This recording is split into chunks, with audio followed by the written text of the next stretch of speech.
رو می‌رویم به موضوعهای دیگر. نزدیکان امرالدین علوتشویف یک چهره شناخته در میان جوانان ولایت مختار کوهستانی بدخشان که به 18 سال زندان محکوم شده است بازبینی حکم او را خواستند. برادرش بختیار علوتشویف روز 5 می بر رادیو آزادی گفت که عریضه شکایتی آنها به دادگاه ولایت بدخشان سپرده شد. حکم او 29 اپریل پس درهای بسته اعلان گردید.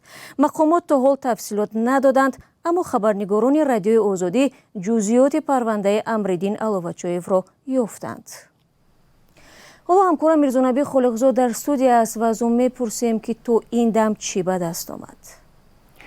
بله، کندوکاوی ما نشان داد که مقامات امرالدین علوتشویف را بر اساس 5 ماده کدکس جنایی ایبدار کردند.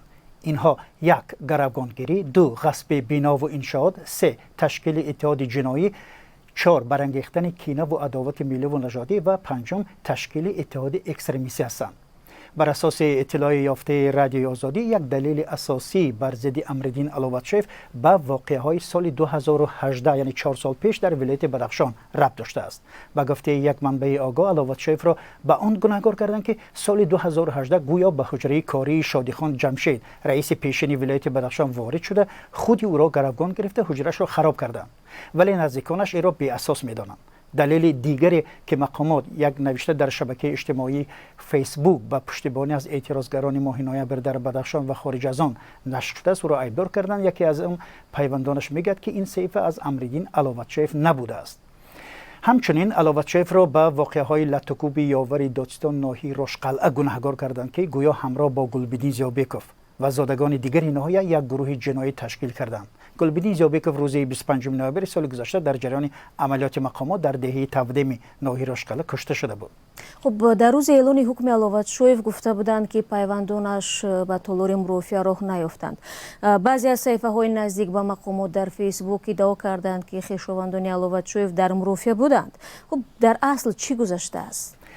دو منبع از هم جدای رادیو آزادی میگویند خویشاوندان علوتشویف تنها در لحظه آخری مرافعه به تالار راه داده شدند، نه اینکه از اول در آنجا حضور داشتند. بررسی قضیه علوتشویف در بینای بازداشتگاه موقتی یا سیزا گذشته و وارد شدن به آن مشکل است. معلوم است که به مرافعه خبرنگاران هم راه داده نشدند و تصدیق ادعای طرفها خیلی سخت است. ولی همانطور که گفتید در یک صحیفه نزدیک به مقامات ادعا شده است که مرافعه را خویشاوندان از جمله خواهر و عمک امرالدین علوتشویف و 2 وکیل مدافع نظارت داشتند. همسر امرالدین علوتشویف که در روسیه قرار دارد در صحبت تلفنی گفت که از بس که شوهرش گناه نداشت و پرونده شفاف نبود، محاکمه را پس درهای بسته گذرانده، بسیاری ها را به آن راه ندادند. بعضی خبرهای است که گویا خانه علوتشویف را در مرکز ناحیه رشقلعه ویران کردند. در این مورد تفصیلاتی هست یا نه؟ بله شلا، در این باره خود نزدیکان امرالدین علوتشویف شکایت کردند، از جمله برادرش بختیار علوتشویف و همسرش صافیه منیمشایوه. در صحبت تلفنی به ما گفت که خانه 2 آشیانه آنها آخری ماه مارس امسال ویران کرده شده است و آن را غیر قانونی و ناعادلانه نامید. تلاش‌های ما برای گرفتن نظر مقامات ناحیه رشقلعه تا این لحظه بی‌نتیجه است.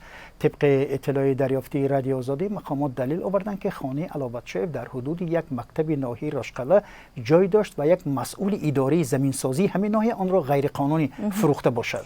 فهمو، تشکر برای صحبتی با تفصیل.